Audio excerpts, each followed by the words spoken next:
ఉన్న బంగారాన్ని విడిపించి ఆ రోజు ఆన్లైన్ రేటుకే మేము కొంటాం. Sharma gold company. Suman TV ప్రేక్షకులకి నమస్తే. మరి కొత్త సంవత్సరంలో అడుగుపెట్టబోతున్నాము. సెలబ్రేషన్స్ మాత్రమే చేసుకుంటే సరిపోద్దా? మనము అసలు ఈ సంవత్సరం ఎట్లుండబోతుంది అనే విషయం తెలుసుకుంటే చాలా బాగుంటుందని మాకు అనిపించింది. అందుకోసమే దానికి రైట్ పర్సన్ అయిన గురువు గారిని ఈరోజు పిలవడం, ఇన్వైట్ చేయడం జరిగింది మన స్టూడియోకి.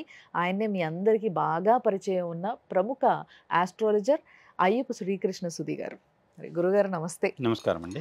పర్టికులర్గా ఇప్పుడు నా గురించి తెలుసుకోవాలని మేము అందరం అనుకుంటాం. కాబట్టి మొదట ఎక్కడి నుంచి మొదలు పెడదాం అంటారు? మరి సహజంగా ముందు మేషరాశి కాబట్టి మేషరాశి ఫలితాలు రాశి ఫలాలుగా అయితే మేము ఉగాది నుంచి ఎక్కువ ఫలితాలు చెప్పడం అలవాటు. అవును. ఇప్పుడు అందరికీ ఏంటంటే కొత్త సంవత్సరం జనవరి ప్రారంభం కాబట్టి దాంట్లో ఆదాయ వ్యయాలను తీసేద్దాం. ఎందుకంటే ఉగాదికి ఎలాగో చెప్పుకుంటాం. అవును అవును. ఆదాయ వ్యయాలు ఎలా ఉంటాయి, రాజపూజ్యం అవమానాలు అవేంటంటే పంచాంగానికి బట్టి చేసుకుంటూ వెళ్తాం. ఈ పర్టికులర్గా ఏంటంటే జనవరిలో మనకి వెస్ట్రన్ సిస్టంలో ఉండేటువంటిది, అలానే కొంత సంఖ్యాశాస్త్రాన్ని జోడీకరించి సంఖ్యాశాస్త్రము జ్యోతిష్ శాస్త్రము రెండింటిని ఆధారంగా చేసుకొని ఎలాంటి ఫలితాలు ఉంటాయి. అలానే గ్రహగతులు మారుతుంటాయి. ప్రతి నెల ఒక్కొక్క గ్రహం ఒక్కొక్క చోట ఉంటుంది. అలానే సంవత్సర కాలం పాటు దీర్ఘంగా ఉండేటువంటి గ్రహాలు గురుడు, శని, రాహు. ఈ సంవత్సరం కుజస్తంభన కూడా ఉంది, అది జూన్ వరకు ఉన్నది. కాబట్టి ఈ గ్రహస్థితులు ఏ రాష్ట్రం మీద ఎలాంటి ప్రభావం చూపెడతాయి? కుజస్తంభన అంటే దీనివల్ల ఏం జరుగుతుంది గురుగారు? సహజంగా కుజస్తంభన అన్నప్పుడు కుజుడు స్తంభించినప్పుడు అన్ని రకాలైనటువంటి వాతావరణ పరిస్థితుల్ని, ఆర్థికమైనటువంటి స్థితిగతుల్ని స్తంభింపజేస్తాడు. తద్వారా ఆర్థిక పురోగతి ఉండదు. వాతావరణంలో కూడా బాగా వర్షపాతం పడుతుంది. కుజస్తంభనం అంటే వర్షాన్ని పడనివ్వకుండా చేస్తాడు. అలానే కుజుడు అగ్నితత్వ స్వభావం ఉన్నవాడు, జలతత్వ రాశుల్లో ఉన్నాడు. తద్వారా ఏంటంటే అగ్నితత్వ రాశి స్వభావం ఉన్న గ్రహం జలతత్వ రాశుల్లో ఉంటే స్వతహాగా ఏంటంటే కొన్ని ప్రమాదాలు, అగ్ని ప్రమాదాలు కాలండి, అలానే వచ్చేసి కొంత అగ్ని పర్వతాలకు సంబంధించినటువంటిది, తర్వాత భూకంప సంబంధమైనటువంటి సంఘటనలు, లేదంటే సముద్రం నుంచి వచ్చే తుఫాను లాంటి వాటికి కారణమయ్యేటువంటి అవకాశం. అందువల్ల ఇలాంటి వాటికి వచ్చేటువంటి అవకాశం దేశీయ గోచారంలో చెప్తాం. వ్యక్తిగత గోచారంలో కూడా ఆర్థిక పరిస్థితులు ముందుకెళ్ళట్లేదు. తద్వారా ఏంటో కొంత స్తబ్దత ఉంటుంది వాతావరణంలో, ఆర్థిక పురోగతి స్తబ్దంగా ఉంటుంది. దానికి కుజుడు కారణం అవుతాడు. మరి ఇప్పుడు స్పష్టంగా మేషరాశి గురించి మాట్లాడుకుంటే, మేషరాశి వారికి ఈ సంవత్సరం మంచి అద్భుతమైన ఫలితాలు ఉండే సంవత్సరంగా చెప్పొచ్చు. ముఖ్యంగా సగం చాలా బాగుంది. ఎందుకంటే గురుడు ధనస్థానంలో ఉన్నాడు జూన్ వరకు ఉన్నటువంటి గురుడు ఆర్థిక విషయాల్లో ద్వితీయంలో గురుడు ఉంటే మీకు బ్యాంక్లో ఉన్నట్టే, మన చుట్టూ డబ్బులే ఉంటాయి అనుకోండి, అలా ఉంటుంది పరిస్థితి. అందువల్ల ఆర్థిక పరిపుష్టి కలిగిస్తాడు గురుడు. అవసరాన్ని ఏది కూడా డబ్బులు లేక ఆగవు. ఆర్థికంగా అన్ని విధాలా బాగుండేటువంటి కాలం. ఆర్థిక స్థితిగతుల్లో మేషరాశి వాళ్ళకి ఈ సంవత్సరం జూన్ వరకు అత్యద్భుతమైన కాలం కింద చెప్పొచ్చు. అంటే ఈ సంవత్సరం అప్పు అడగాలంటే మేషరాశి వాళ్ళని అడిగేయండి, బ్రహ్మాండంగా ఉంటుంది. వాళ్ళ దగ్గర ఉంటాయి, మీకు ఇవ్వాలని ఉంటే ఇచ్చేయచ్చు. అమ్మో కష్టమే. ఆరోగ్య పరిస్థితులు తర్వాత కుజస్తంభన వల్ల స్థిరాస్తులు కొనుగోలు చేయడానికి, అది కూడా ఏంటంటే ఒకసారి ప్రయత్నం చేస్తే కాకపోతే రెండోసారైనా ప్రయత్నం చేసి స్థిరాస్తులు కొనుగోలుకు ప్రయత్నించినట్టయితే స్థిరాస్తి వృద్ధి ఉంది. ఇప్పుడు కుజస్తంభన కొంత ఆలస్యం చేస్తుంది, అంతకుమించి వేరే ఏం కాదు. అలానే ఆరోగ్య పరిస్థితులను కనుక గమనించుకున్నట్లయితే ఈ రాశి వారికి ఉన్నటువంటి గురుబలం కానివ్వండి, శని యొక్క సంచారం మార్చి 29 నుంచి మీన రాశిలోకి రావటం వల్ల కలిగేటువంటి ఏలినాటి శని ప్రారంభం కాబోతుంది. కానీ వ్యయ స్థానంలో శని అంత పెద్ద తీవ్రమైన నష్టాన్ని కలిగించడు. దాని విషయంలో అంత భయపడాల్సిన పని ఏమీ లేదు. ఎందుకంటే పూర్వాభాద్ర ఉత్తరాభాద్ర నక్షత్రాల్లో సంచరిస్తున్నంత కాలం శని యొక్క అనుకూలత కొనసాగేటువంటి అవకాశం ఉంది మేషరాశి వాళ్ళకి.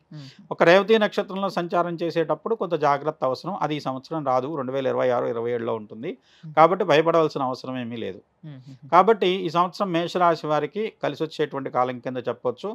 మొదటి అర్ధభాగం మీరు ఏదైనా బాగా ఎక్కువ ఖర్చుతో ఉన్న ప్రణాళికలు ఉంటే జూన్ లోపల పూర్తి చేయడానికి ప్రయత్నం చేయండి. అది కూడా కుదిరితే కనుక మార్చి 29 అంటే జనవరి, ఫిబ్రవరి, మార్చి నెల పూర్తి అయ్యే లోపల చేసినట్లయితే అత్యంత విజయవంతమైన ఫలితాలు ఉంటాయి. శుభకార్యాలు జరపగలుగుతారు. అదేవిధంగా వచ్చేసి మీకు ఇంట్లో ఏదన్నా వచ్చేసి ఉద్యోగపరమైన ప్రయత్నాల్లో ఉన్న వాళ్ళకి ఉద్యోగమైనటువంటి ప్రయత్నాలు ఫలిస్తాయి. ముఖ్యంగా స్పెక్యులేషన్ లాభదాయకంగా ఉంటుంది. అది కూడా స్థిరాస్తికి సంబంధించిన ఇన్ఫ్రా రిలేటెడ్ కానివ్వండి, లేదంటే వచ్చేసి బ్యాంకింగ్ షేర్స్ కానివ్వండి, అలాంటివి చేసినట్టయితే మంచి ఫలితాలు పొందగలుగుతారు. అందువల్ల డబ్బుల పరంగా మీకు అంతా బాగుంది. మరి ఒకవేళ సెలబ్రిటీస్ విషయానికి వస్తే, సినిమా వాళ్ళ గురించి మాట్లాడుకోవాల్సి వస్తే మేషరాశిలో వాళ్ళకి ఎట్లుంటుంది? సెలబ్రిటీస్గా చూసుకున్నప్పుడు వాళ్ళకి మంచి విజయవంతమైన ఫలితాలు ఉంటాయని చెప్పొచ్చు. త్వరగా మీరు గనక నిర్ణయం తీసుకుంటే మంచి ఫలితాలు ఉంటాయి. Hmm. లేదు ఒకవేళ ఆలస్యమైంది, జూన్ తర్వాతే చేయవలసి వచ్చింది ఏదన్నా అనుకుంటే కూడా అది ఇంట్లో కంటే అంటే సొంత ప్రాంతంలో కంటే బయట ప్రాంతం నుంచి ఎక్కువ లబ్ధి ఉండేటువంటి అవకాశం ఉంది. Oh. ఇప్పుడు ఓవర్సీస్ బిజినెస్ చేస్తున్నారు, Hmm. అలాంటి వాళ్ళకి మంచి బిజినెస్ ఉంటుంది, మంచి లాభం ఉంటుంది. ఓహో. సినిమాలు కానివ్వండి, లేదంటే వచ్చేసి ఇంకేదన్నా ఓవర్సీస్తో చేసేటువంటి వర్తక వాణిజ్యాలు కానివ్వండి, మంచి లాభదాయకంగా ఉంటాయి. మరి విద్యార్థుల పరిస్థితి గురించి విద్యార్థులకు మంచి గురుబలం ఉంటే ఉన్నత శ్రేణి ఫలితాలు ఉంటాయి. విద్యాపరంగా ఏమీ ఇబ్బందులు లేవు. Okay. అయితే మార్చి తర్వాత శని మారిన Hmm. మే తర్వాత రాహు గురుడు వచ్చేటువంటి మార్పులు ఎవరైనా విదేశీ ప్రయాణం కోరుకున్నట్లయితే వాళ్ళకు అనుకూలమైన వాతావరణం ఉంటుంది. ఉన్నత విద్య కోసం కానివ్వండి, ఉద్యోగం కోసం కానివ్వండి, విదేశాల వెళ్ళాలని చేసే ప్రయత్నాలు ఫలిస్తాయి. తద్వారా వాళ్ళు మంచి అనుకూలమైనటువంటి శుభ ఫలితాలు పొందగలుగుతారు.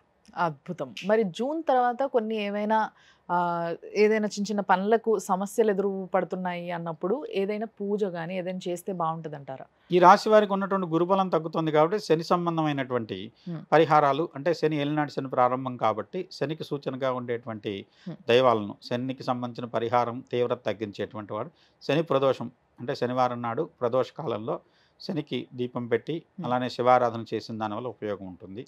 అలానే శ్రీ వెంకటేశ్వర స్వామి వారిని ఆరాధించడం, అక్కడ మొక్కుకున్నా మొక్కకపోయినా ఏదైనా ఈ యొక్క శని వల్ల ఆలస్యం కానీ పీడ కానీ ఉన్నటువంటి పరిస్థితి కాబట్టి వెంకటేశ్వర స్వామికి తప్పనిసరిగా ఈ సంవత్సరం తలనీలాలు సమర్పించండి. మేషరాశి వారు వారికి ఉన్నటువంటి శని పీడ కానివ్వండి, దుష్టగ్రహ పీడ కానీ తొలగేటువంటి అవకాశం ఉంది.